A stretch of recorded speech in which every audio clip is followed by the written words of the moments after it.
Pag sinabi mong follow Christ, hindi ho lang basta yan, susunod ako Panginoon. Lord, susunod ako sa iyo. Yun lang pala ang pinaka-requirements mo. Ang totoo, hindi kinaya yan ng binatang mayaman kasi nakapaloob sa follow Christ. Sabi dito, to follow Christ, you must forsake all for Him. Kung gusto mong sumunod sa Panginoon, kailangan may tatalikuran ka at tatalikuran mo ang lahat. Ang hirap naman ng requirements ng Panginoon. Naalala mo, sabi ng Panginoon sa mga disciple, kung gusto ninyo maging lingkod ko at gusto niyo sumunod sa akin, kailangan iwanan niyo ang lahat. Ano ba ang kailangan natin talikuran at iwanan? Number one, kailangan natin talikuran. Kung gusto mo sumunod talaga sa Panginoon, kailangan mong talikuran ang iyong kasalanan.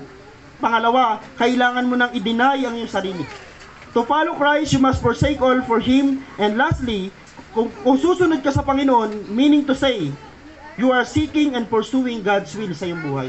Ngayon, susunod ka na sa Panginoon. Lord, susunod po ako sa inyo. Sinasabi mo sa Panginoon na willing kang hanapin at willing mong gawin yung mga bagay na kalooban at gusto niya sa iyong buhay.